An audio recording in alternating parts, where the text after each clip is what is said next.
शालभंजन कोपदेशो 1 सर्ग 252। वशिष्ठ जी बोले, हे राम, यह जगत किसी कारण से नहीं उत्पन्न हुआ। जैसे समुद्र में तरंग स्वाभाविक उठते हैं, वैसे ही संवित सत्ता से आदिसृष्टि जगी है। और जैसे जल स्वाभाविक द्रवता से तरंगरूप अपनी सत्ता से बढ़ता जाता है, वैसे ही आत्मसत्ता से जगत का विस्तार होता है। यह जगत आत्मा से भिन्न नहीं है। आत्मसत्ता ही इस प्रकार भासित होती है।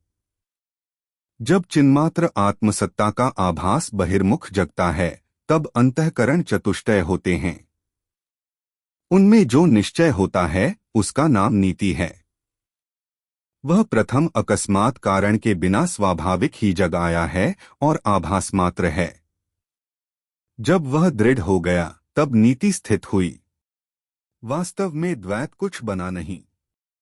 जो सम्यक्दर्शी पुरुष हैं, उनको सब आत्मा ही दिखता है। जैसे पत्ते, फूल, फल और टहनी सब वृक्ष हैं, उनसे भिन्न नहीं हैं।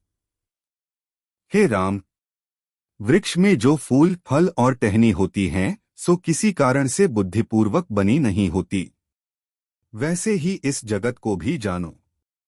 जो सम्यक्दर्शी हैं, उनको भिन्न भिन्न रूप भी पत्ते, तास आदि के विस्तार में एक वृक्ष ही दिखता है। वैसे ही यथार्थ ज्ञानी को सब आत्मा ही दिखता है और मिथ्यादृष्टि वाले को भिन्न भिन्न पदार्थ दिखते हैं।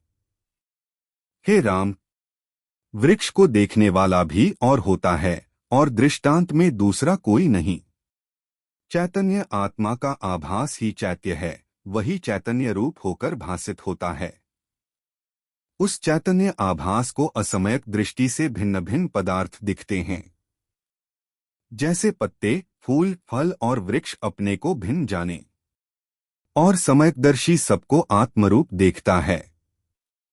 ज्ञानी और अज्ञानी सब आत्मरूप हैं। जैसे दीवार पर लिखी पुतलियां दीवार से भिन्न नहीं होती, वैसे ही सर्वगत आत्मरूपी दीवार के सब दृश्य चित्र हैं।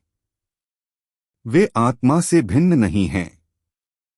जैसे आकाश में शून्यता, फूलों में सुगंध, जल में द्रवता, वायु में स्पंदन और अग्नि में उष्णता है, वैसे ही ब्रह्मा में जगत है।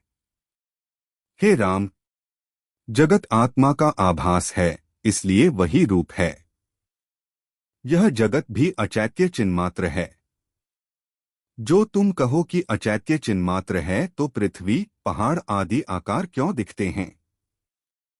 तो हे राम, जैसे नित्य प्रति जो तुमको स्वप्न आता है और उस अनुभव आकाश में पृथ्वी आदिक तत्व दिखते हैं, तो वही चिन्मात्र ही आकार होकर दिखता है और कुछ नहीं।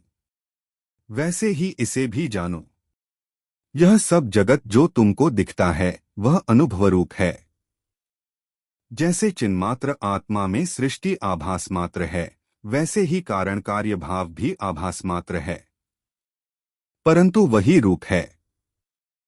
आत्मसत्ता ही इस प्रकार होकर भासित होती है। ये पदार्थ कार्य कारण अभ्यास की दृढ़ता से उपजे लगते हैं, पर आदिसृष्टि किसी कारण से नहीं उपजी, पीछे कारण से कार्य हुए।